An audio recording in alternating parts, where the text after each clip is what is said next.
एका बाजूला साखरपुडा, दुसऱ्या बाजूला गपचूप लग्न आणि त्यानंतर एका तरुणाचा थरारक मृत्यू.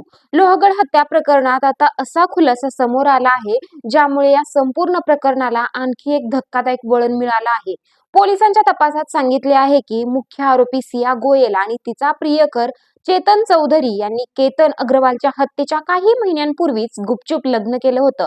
हा दावा नेमका कशाच्या आधारे करण्यात आला? पोलिसांना कोणते डिजिटल पुरावे मिळाले आणि या प्रकरणात आणखी कोणती धक्कादायक माहिती समोर आली आहे?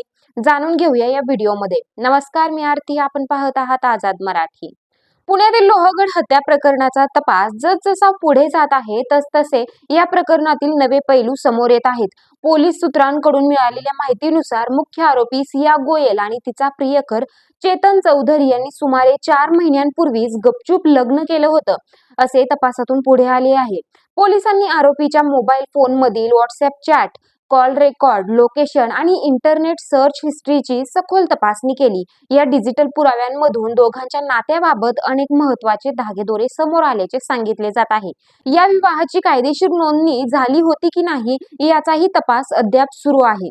तपासात समोर आलेल्या माहितीनुसार सिया आणि चेतन यांनी आपल्या कुटुंबियांपासून हे लग्न लपवून ठेवले होते.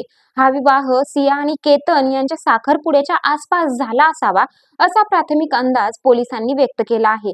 मात्र हा विवाह साखरपुड्यापूर्वी झाला की नंतर याबाबत अद्याप अधिकृत स्पष्टता आलेली नाही. दरम्यान केतन अग्रवाल आणि सिया यांचा यावर्षी नोव्हेंबरमध्ये विवाह होणार होता. मात्र पोलिसांच्या मते सिया आणि चेतन यांच्या नात्यात केतन अडथळा ठरत होता. त्यामुळे त्याला कायमचा मार्गातून हटवण्याचा कट रचल्याचा संशय तपास यंत्रणेला आहे.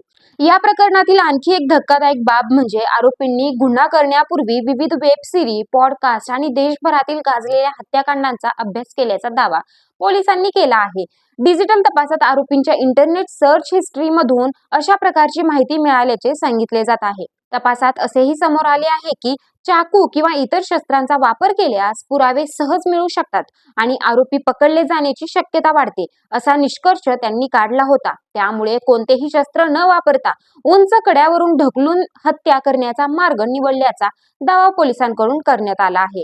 मात्र या दाव्यांची अंतिम सत्यता न्यायालयीन प्रक्रियेतच स्पष्ट होईल. हे प्रकरण 18 जून रोजी घडले.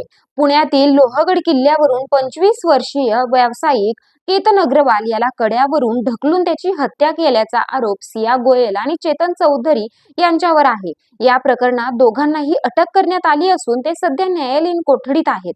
सध्या तपास यंत्रणा mobile data, chat, call details, location आणि इतर डिजिटल पुराव्यांची पडताळणी करत आहे. या तपासातून आणखी काही महत्त्वाचे खुलासे होण्याची शक्यता पोलिसांकडून व्यक्त केली जात आहे.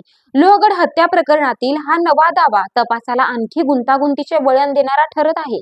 मात्र हे लक्षात घेणं महत्त्वाचं आहे की पोलीस तपासात समोर आलेले दावे आणि पुरावे यांची अंतिम सत्यता न्यायालयीन प्रक्रियेनंतरच निश्चित होईल. या प्रकरणातील प्रत्येक मोठ्या अपडेटसाठी आमच्या चॅनल सोबत जोडलेले राहा.